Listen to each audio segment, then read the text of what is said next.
Hey, this is Pastor Fred and welcome to the Follow Through. I want you to hit that subscribe button, share this with a friend because we are listening to God and we are also living for Him. And it is the Being Challenge edition. And we're going to look at this 40-day challenge. Today is day one. If you don't have the book, you can go to beingchallenged.com. If you live locally here in Malvern, PA, you can pick up a book. We probably still have some available. So grab one. You can digitally download this. There's a kid's version. It's awesome. And so every day we're going to be looking at just things that that are habits. You know, what does it mean to be like Jesus? And so each and every day will be something else. And this week we're starting, this is day one. And we're going to really just this week look at really the introduction of the habits. And the first one of those is to commit to community. And the clear message here today is that we were not meant to be alone.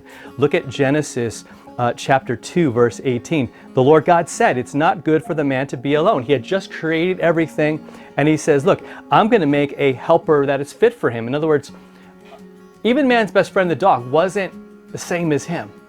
Like, it's not his same species. It's you know, there's no one to talk to. There's no one to do life with like human beings do, right? Because we're unique when it comes to God's creation. And so God brings them together and he says, you know, the man and the woman, they become one flesh, right? He talks about that. And it's just an amazing, amazing thing. We need each other. And even those folks who kind of go and live out in the middle of nowhere, do you ever see those shows on TV about folks that move to Alaska and they're going to homestead or they're going to be on the frontier?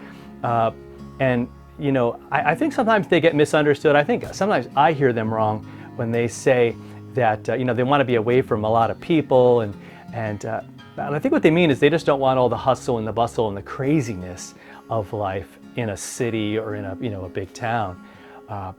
But as I watch those shows, I see that they need each other.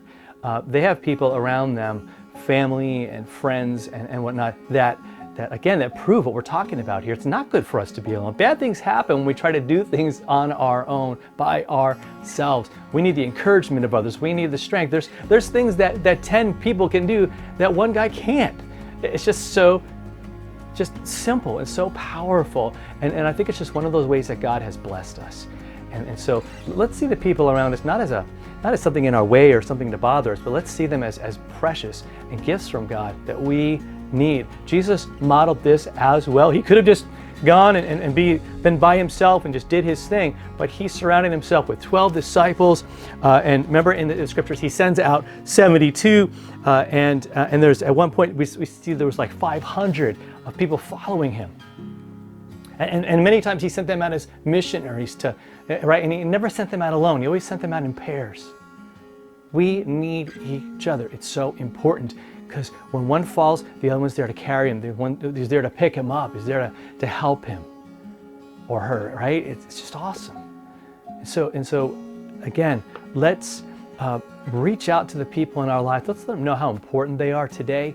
And just thank the Lord for the gift of people. All right. Have a great day, and we'll talk to you next time for another follow through.